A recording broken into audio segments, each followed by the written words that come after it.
బెంగాల్ విభజన అమలులోకి ఎప్పుడు వచ్చింది? సో మనకు వందే మాతర ఉద్యమం జరుగుతుంది 1905లో. సో ఎందుకు మరి లార్డ్ కర్జన్ బెంగాల్ విభజన చేస్తాడు కదా. సో మరి ఆ బెంగాల్ విభజన ఎప్పుడు అమల్లోకి వచ్చింది అంటే ఏ ఆప్షన్ ఈజ్ కరెక్ట్? 1905 అక్టోబర్ 16 నాడు బెంగాల్ విభజన అమలులోకి వచ్చింది. సో ఇంపార్టెంట్ క్వశ్చన్స్ ఇవన్నీ. నెక్స్ట్ 177 చూడండి. కృష్ణా పత్రిక యొక్క వ్యవస్థాపకులు ఎవరు? మరి క్రింది వారిలో కృష్ణా పత్రిక యొక్క వ్యవస్థాపకులు ఎవరు అంటే ముట్నూరి కృష్ణారావు అనే వ్యక్తి వ్యవస్థాపకులుగా చూడవచ్చు. నెక్స్ట్ 178 చూడండి. గాంధీజీ ప్రార్థన గౌరవభంగ దినంగా ఏ రోజు పాటించాలని పిలుపుచ్చాడు? సో ప్రీవియస్ క్వశ్చన్ ఇది. సో ఆన్సర్ ఈజ్ 1919 ఏప్రిల్ 6 నాడు ప్రార్థన గౌరవభంగ దినంగా పాటించాలని ఆయన పిలుపైతే ఇవ్వడం జరిగింది. సో నెక్స్ట్ దీని తర్వాతనే మనకు వారం తర్వాతనే జలియన్వాలాబాగ్ దుర్ఘటన అయితే జరుగుతుంది. సో 179 చూడండి. క్రింది వాటిలో సరైన జత ఏది? సో ఎగ్జామ్ పాయింట్ ఆఫ్ వ్యూలో ఏ విధంగా క్వశ్చన్స్ అడుగుతాడో అదే విధంగా ప్రిపేర్ చేయడం జరిగింది. సో చూడండి, ఇందులో 3 ఆప్షన్స్ ఇచ్చి ఏబీ సరైనదా, బీసీ సరైనదా. సో ఇటువంటి క్వశ్చన్స్ ఈ మధ్య కాంపిటేటివ్ ఎగ్జామ్స్లో ఎక్కువ అడుగుతున్నాడు కాబట్టి అదే విధంగా తయారు చేయడం జరిగింది. సో ఎక్కువగా మంచిగా ప్రాక్టీస్ అవుతుంది మీకు. డెఫినెట్గా చివరి వరకు చూడండి. సో ఫస్ట్ చూడండి, ఇందులో జలియన్వాలాబాగ్ దుర్ఘటన 1919 ఏప్రిల్ 13. సో ఇది కరెక్ట్ ఆన్సరే. చౌరీ చౌరా సంఘటన 1922 ఫిబ్రవరి 5. ఇది కూడా కరెక్టే. రౌలట్ చట్టం భారతదేశంలో అమలు 1919 మార్చి 21 నుంచి అమల్లోకి వచ్చింది. సో ఇందులో ఉన్న 3 కూడా కరెక్ట్ కాబట్టి ఏబీసీ 3 కూడా సరి అయినవే. నెక్స్ట్ 180 చూడండి. క్రింది వాటిని పరిగణించండి. సో ఇక్కడ మనకు చంపారన్ సత్యాగ్రహం వచ్చేసి 1917 ఏప్రిల్ 10 అంటే కరెక్ట్ ఇది. కేడా సత్యాగ్రహం 1918 మార్చ్ 22 కరెక్టే. సో ఇది నేను అప్ టు 3rd నుంచి ఇంటర్ లెవెల్ వరకు తీసుకున్నాను. ఇందులో మీకు టెక్స్ట్ బుక్లో ఈ డేట్స్ మంత్స్ ఉన్నాయో లేవో తెలియదు. సో ఇయర్స్ అయితే కంపల్సరీ ఉంటాయి మన టెక్స్ట్ బుక్స్లో. నేను ఎక్స్ట్రాగా మీకు డేట్ మంత్ కూడా ఇవ్వడం జరిగింది, చూసుకోండి, గుర్తుంచుకోండి. ఇక్కడ అహ్మదాబాద్ మిల్ వర్కర్ల ఉద్యమం ఏమో మార్చ్ 26. చూడండి, ఇక్కడ కేడా సత్యాగ్రహానికి అహ్మదాబాద్ మిల్ వర్కర్ల ఉద్యమానికి జస్ట్ 4 days గ్యాపే ఉంటుంది. ఇక్కడ కేడా సత్యాగ్రహంలో గాంధీజీ కూర్చున్నప్పుడు అహ్మదాబాద్ మిల్ వర్కర్లు వాళ్ళు వచ్చి ఇక్కడ సమస్య తెలియజేయడం వల్ల గాంధీజీ ఇక్కడ కూర్చొని వెంటనే అక్కడి నుంచి లేచిపోయి అహ్మదాబాద్ మిల్ వర్కర్ల ఉద్యమం కోసం వచ్చేస్తాడు. 4 days గ్యాప్ మాత్రమే ఉంటుంది రెండుకి. సో ఇక్కడ ఏబీసీ 3 కూడా సరి అయినవే. నెక్స్ట్ 181. ఖిలాఫత్ డే ఎప్పుడు జరుపుకున్నారు? సో టర్కీ సుల్తాన్ యొక్క ఖలీఫా పదవిని రద్దు చేస్తారు కదా, అందుకని ఖిలాఫత్ డే జరుపుకుంటారు. ఎప్పుడు అంటే 1919 అక్టోబర్ 11 నాడు జరుపుకుంటారు ఖిలాఫత్ డే. నెక్స్ట్ క్రింద జరిగిన సంఘటనలు అవి జరిగిన ప్రదేశాలు సరైన జత ఏవి? ఒకసారి చూడండి. మనకు స్వతంత్రోద్యమ చరిత్రలు ఇవి తెలుసు మనకి, కానీ ఏ రాష్ట్రంలో జరిగాయో కంపల్సరీ తెలిసి ఉండాలి. చౌరీ చౌరా సంఘటన ఎక్కడ ఉంది? చౌరీ చౌరా అంటే ఉత్తరప్రదేశ్లో ఉంటుంది. చంపారన్ ఎక్కడ ఉంది అంటే బీహార్లో ఉంటుంది. ఖేడా గుజరాత్లో ఉంటుంది. జలియన్వాలాబాగ్ పంజాబ్లో ఉంటుంది. సో పై 4 కూడా కరెక్టే. సో ఇయర్లో గుర్తుంచుకోవాలి, ఆ ప్రదేశం ఎక్కడుందో కూడా గుర్తుంచుకోవాలి. నెక్స్ట్ 183. సైమన్ కమిషన్ సరైనది ఏవి? సో ఇందులో సైమన్ కమిషన్ పట్ల కొన్ని ఇక్కడ స్టేట్మెంట్స్ ఉన్నాయి, చూద్దాం. 1928 ఫిబ్రవరి 3 నాడు బొంబాయికి వచ్చింది Simon commission is correct. Simon go back నినాదం వాడింది యూసుఫ్ మెహర్ అలీ. సో ఇది కూడా కరెక్ట్. ఏబీ 2 కూడా సరైనవే. సో మనం డూ ఆర్ డై నినాదం గాంధీ ఇచ్చాడని అంటాం కదా. సో డూ ఆర్ డై అనేది అందరికంటే ముందు యూసుఫ్ మెహర్ అలీనే వాడాడు. సైమన్ గో బ్యాక్ అలాగే డూ ఆర్ డై రెండింటిని మెహర్ అలీనే వాడడం జరిగింది. నెక్స్ట్ 184. చీరాల పేరాల ఉద్యమ నాయకుడు ఎవరు? So answer is Duggirala Gopalakrishnayya. A is correct. Next 185. ఉప్పు సత్యాగ్రహం గురించి సరి అయినది ఏది? సో మరి ఇందులో సరి అయినది చూడండి. ఒకటే దగ్గర దీని నుంచే ఎంత లేదన్నా 4 బిట్స్ కవర్ చేయొచ్చు, కానీ ఒకటే దగ్గర ఇవ్వడం జరిగింది. ప్రతి బిట్ అలాగనే ఉంటుంది. సో ఒకటే దాంట్లోకి వెళ్ళి 3-4 క్వశ్చన్లు తయారు చేసే విధంగా ఉంటుంది కాబట్టి ఎక్స్ట్రా కంటెంట్ తెలుసుకోండి. నెక్స్ట్ ఫస్ట్ క్వశ్చన్ చూడండి. ఇందులో ఏ చూడండి స్టేట్మెంట్. 1930 మార్చి 12న గుజరాత్లోని సబర్మతి ఆశ్రమం నుంచి ప్రారంభమైంది ఉప్పు సత్యాగ్రహం. కరెక్టే. 78 మందితోటి 375 కిలోమీటర్లు 24 రోజుల పాటు నడుస్తారు. సో ఇది కూడా కరెక్టే. 1930 ఏప్రిల్ 6వ తారీఖు నాడికి దండి చేరుకుంటారు. సో దండి ప్రాంతం చేరుకొని అక్కడ ఉప్పు తయారు చేయడం అయితే జరుగుతుంది. సో ఇందులో 3 కూడా కరెక్టే. So 185 C is correct. Next 186. వాయువ్య ముస్లిం రాష్ట్ర ఆవశ్యకతను గురించి మాట్లాడి పాకిస్తాన్ పేరు రూపొందించిన ఉర్దూ కవి ఎవరు అనంటే చౌదరి రెహ్మత్ అలీ. సో ఈయన. నెక్స్ట్ 187. క్విట్ ఇండియా తీర్మానం ఎప్పుడు ఆమోదించారు? సో మరి ఎప్పుడు ఆమోదించారంటే 1942 ఆగస్టు 8 నాడు క్విట్ ఇండియా తీర్మానం ఆమోదించడం అయితే జరిగింది. ఉద్యమం స్టార్ట్ అయింది. నెక్స్ట్ 188. 1943 అక్టోబర్ 21న ఆజాద్ హింద్ ప్రభుత్వాన్ని నేతాజీ ఎక్కడ ఏర్పాటు చేశాడు? సో మరి ఎక్కడ ఏర్పాటు చేశాడు? సింగపూర్లో ఏర్పాటు చేస్తాడు. ఏ ఈస్ కరెక్ట్. చాలా ఇంపార్టెంట్ ఇది. డేట్ అలాగే మంత్, ఇయర్ కూడా ఇంపార్టెంట్. క్వశ్చన్లోనే ఆన్సర్స్ కూడా అడగవచ్చు, సో చూసుకోండి. ఇట్లా కూడా అడగవచ్చు. నేతాజీ ఏర్పాటు చేసిన ప్రభుత్వం ఏది అంటే ఆజాద్ హింద్. ఎప్పుడు ఏర్పాటు చేశాడంటే 1943 అక్టోబర్ 21. ఎక్కడ ఏర్పాటు చేశాడంటే సింగపూర్. సో చూడండి, ఒకటే దాంట్లో 3 క్వశ్చన్స్ అయితే తీయవచ్చు. నెక్స్ట్ 189 చూడండి. భారత జాతీయ సైన్యం మార్చి 1944లో జాతీయ జెండాని ఇక్కడ ఎగరవేశారు. ఇటానగర్, కోహిమా, అగర్తల. సో కోహిమా, నాగాలాండ్ రాజధాని అయిన కోహిమాలో ఎగరవేశారు. సో ఇది 2022 టెట్లో వచ్చిన క్వశ్చన్. సో ఇందులో ప్రీవియస్ క్వశ్చన్స్ కూడా చాలా ఉన్నాయి, చూసుకోండి. నెక్స్ట్ 190. ముస్లిం లీగ్ ప్రత్యక్ష కార్యాచరణ దినోత్సవం ఏ రోజున జరుపుకున్నారంటే 1946 ఆగస్టు 16 నాడైతే జరుపుకున్నారు. సో భారత ప్రభుత్వం భరణాన్ని, గత రాచరిక కుటుంబాల బిరుదులని ఎప్పుడు రద్దు చేసింది? సో మరి చూసుకుంటే 1971లో రద్దు చేసింది. ఈ భరణాలు చెల్లించడాలు, ఈ రాచరిక కుటుంబాలకు బిరుదులు ఇవ్వడాలు ఇవన్నీ 1971లో రద్దయ్యాయి. నెక్స్ట్ 192. హైదరాబాద్లో ఆర్య సమాజ్ ఎప్పుడు ఏర్పాటు చేయబడింది? సో 1892లో స్వామి రామానంద తీర్థ ఆధ్వర్యంలో ఏర్పాటు చేయడం అయితే జరుగుతుంది. So 193 important. తెలంగాణలో తొలి గ్రంథాలయం ఏది? సో మరి ఇందులో తొలి గ్రంథాలయం వచ్చేసి మనకు శ్రీకృష్ణదేవరాయ ఆంధ్ర భాషా నిలయం. సో ఇది మొదటిది. సో చూసుకోవచ్చు. ఇది 1901లో మనకు ప్రారంభించడం అయితే జరుగుతుంది. So next 194. క్రింది వాటిని పరిగణించండి. సో మరి ఇందులో చూసుకుంటే 1930లో ఆంధ్ర మహాసభ ఏర్పాటు అనేది కరెక్టే. 1938లో నిజాం వందే మాతరం మీద నిషేధం విధిస్తాడు, ఇది కూడా కరెక్టే. సో ఏబి 2 కూడా సరైనవే. ఇక్కడ వందే మాతరం నిషేధించిన టైంలోనే 38లోనే హైదరాబాద్లో స్టేట్ కాంగ్రెస్ అనేది ఏర్పడుతుంది, Hyderabad state Congress. So next 195. దొడ్డి కొమరయ్య కడివెండిలో ఉంటాడు. ఆయన అమరుడైన సంవత్సరం వచ్చేసి 1946 జూలై 4 నాడు ఈయన మరణిస్తాడు. మనకు చాకలి ఐలమ్మ విష్ణురి రామచంద్రారెడ్డి మీద తిరుగుబాటు లేవనెత్తితే ఆ రామచంద్రారెడ్డి విసిగిపోయి వీళ్ళు ర్యాలీ తీస్తారు, విలేజ్ వాళ్ళు, కడివెండి గ్రామస్తులు. సో ఆ ర్యాలీ మీద దాడి చేస్తే దొడ్డి కొమరయ్యకు బుల్లెట్ తగిలితే మరణిస్తాడు. సో ఇది జూలై 4 నాడైతే దొడ్డి కొమరయ్య మరణం, తొలిగా అమరుడయ్యాడు. 196 చూడండి. ఆంధ్ర మహాసభ స్థాపనలో ముఖ్య పాత్ర వహించింది ఎవరు అనంటే మాడపాటి హనుమంతరావు, రావి Narayana Reddy. So A is correct. Next 197 చాలా ఇంపార్టెంట్. క్రింది వాటిని జతపరచము పత్రికలకు సంబంధించి ఒకసారి చూద్దాం. గోల్కొండ పత్రిక వచ్చేసి మనకు ఎవరు ఇందులో? సురవరం ప్రతాపరెడ్డి. ఆంధ్ర జనసంఘం ఎవరు మరి ఇందులో? ఆంధ్ర జనసంఘం వచ్చేసి మనకు మాడపాటి హనుమంతరావు. హైదరాబాద్ స్టేట్ కాంగ్రెస్ ఎవరు అనంటే స్వామి రామానంద తీర్థ. సో ఇందులో మనకు ఆన్సర్ వచ్చేసి B is correct. Next 198. Hyderabad రాష్ట్ర స్వతంత్రోద్యమంలో పాల్గొన్న సాహితీవేత్తలు ఎవరు అనంటే ఇక్కడ మనం చూసుకుంటే పై వారందరూ. సో ఇక్కడ కాళోజీ, దాశరథి కృష్ణమాచార్యులు, దాశరథి రంగాచార్యులు, వీళ్ళు ముగ్గురు కూడా పాల్గొన్నారు. నెక్స్ట్ 199. హైదరాబాద్ రాష్ట్ర కాంగ్రెస్ ఎప్పుడు స్థాపించబడింది? ఇంతకుముందే తెలియజేశాం మనం, 1938లో మనకు స్థాపించబడింది. అలాగే తెలంగాణ సాయుధ పోరాటం జరిగిన కాలం చాలా ఇంపార్టెంట్, ఇది తెలంగాణ హిస్టరీలో మనం చదివితే తెలుస్తుంది. సో 1946, 51 వరకు ఆ మధ్యలో జరిగింది. నెక్స్ట్ 201. ఆంధ్ర మహాసభ యొక్క గ్రామస్థాయి శాఖలకు గల పేరు వచ్చేసి మనం చూసుకుంటే సంఘం అంటారు. సంఘంల ద్వారా అయితే చాలా ఉద్యమాలు అయితే చేయడం అయితే వీళ్ళు జరిగింది. ఈ సంఘం సపోర్ట్ తోటే చాకలి ఐలమ్మ విష్ణురి రామచంద్రారెడ్డి మీద విప్లవం లేపుతుంది. నెక్స్ట్ 202. క్రింది వాటిలో సరికానిది ఏది? ఒకసారి చూద్దాం. ఏ చూడండి. కడివెండి గ్రామంలో 1946 జూలైలో జమీందారు గుండాలు దొడ్డి కొమరయ్యను చంపేశారు. సో ఇది కరెక్టే. నెక్స్ట్ చాకలి ఐలమ్మ భూములను లాక్కోవడానికి ప్రయత్నించింది Vishnu Ramachandra Reddy. This is also correct. Next C. Warangal కోటలో జాతీయ పతాకాన్ని ఎగరవేసిన బత్తిని మొగలయ్యని రజాకారులు హత్య చేశారనేది కూడా కరెక్ట్. సో ఈ 3 కూడా కరెక్టే. సో చాలా ఇంపార్టెంట్. వీటిని డిఫరెంట్ క్వశ్చన్స్గా చేయవచ్చు. సో కానీ టైం వేస్ట్ అవుతుంది. మీకు ఒకటే క్వశ్చన్లో ఈ 3 పాయింట్స్ అయితే కవర్ చేయడం జరిగింది, చదువుకోండి ఇవి. నెక్స్ట్ 203. చూడండి, ఇవి చాలా ఇంపార్టెంట్. ఇవి తెలంగాణ చరిత్రలో చాలా ఇంపార్టెంట్ ఇవి. సో చూడండి, షేక్ బందగి హత్య వచ్చేసి మనకు 1940 జూలై 27గా చూడవచ్చు. అలాగే దొడ్డి కొమరయ్య మరణం 1946 జూలై 4 కరెక్ట్. షోయబుల్లా ఖాన్ హత్య 1948 ఆగస్టు 21. 40 జూలై 27 షేక్ బందాయి కరెక్ట్, అలాగే దొడ్డి కొమరయ్య కూడా కరెక్ట్. షోయబుల్లా ఖాన్ హత్య కూడా 1948 ఆగస్ట్ 21 నాడు జరుగుతుంది.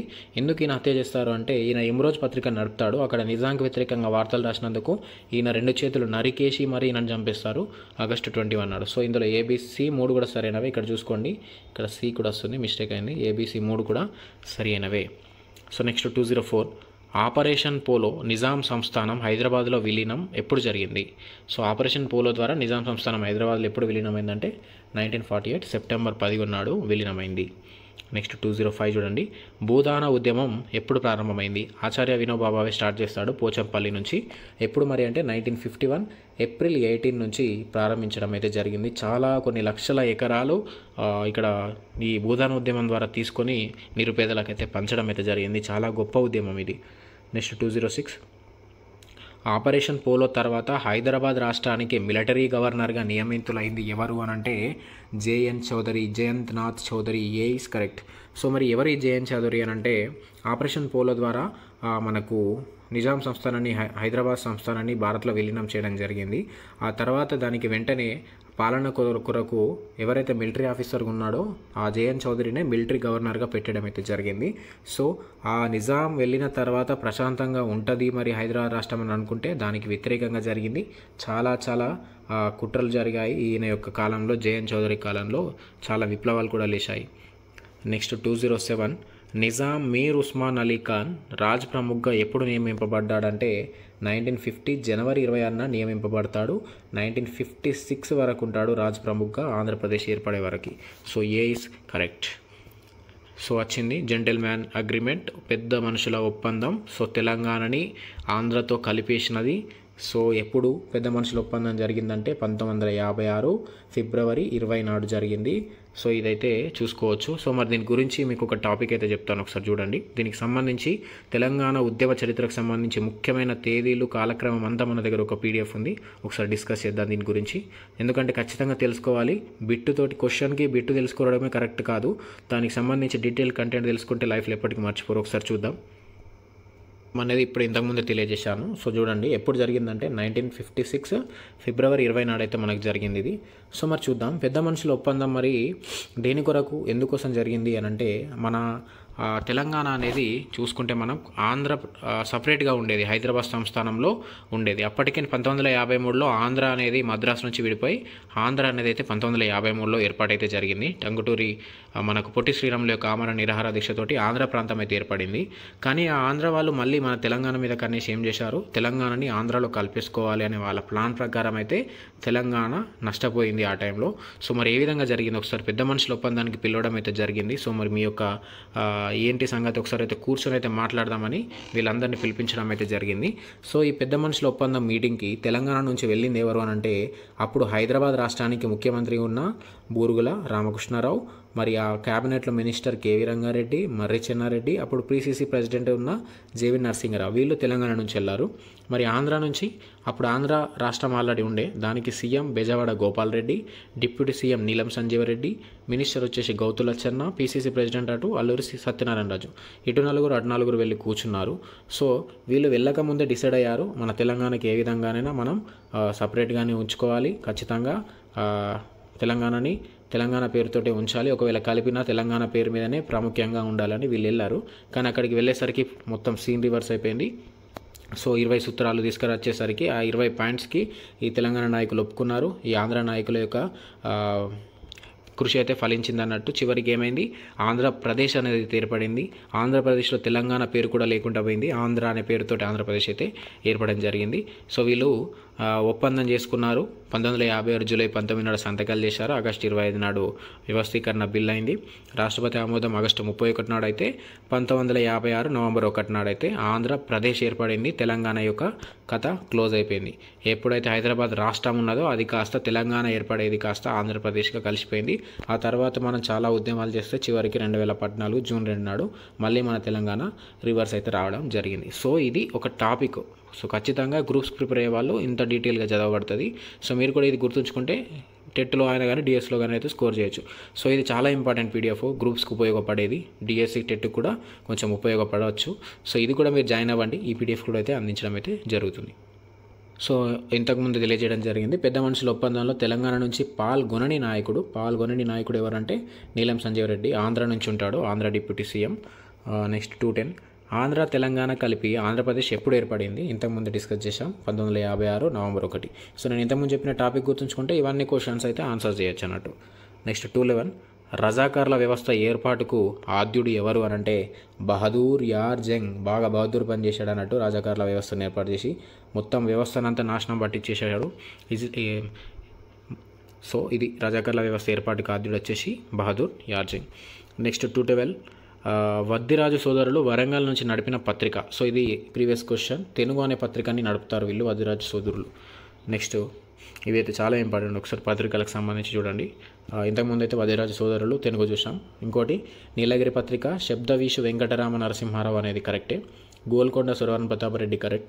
ఇంతకుముందు చెప్పాం ఇమ్రోజ్ పత్రిక షోయబుల్లా ఖాన్. సో ఈ 3 కూడా కరెక్ట్. నెక్స్ట్ 214, 1906లో జగన్ మిత్ర మండలిని ఏర్పాటు చేసింది ఎవరు అనంటే Bhagya Reddy Varma is correct. Next తెలంగాణలో ఆది హిందూ జాతీయోన్నతి సభను స్థాపించింది ఎవరు అంటే అరిగే రామస్వామి ఈజ్ కరెక్ట్. అలాగే 216 చూసుకుంటే క్రింది వాటిలో సరైన ఒకసారి చూడండి.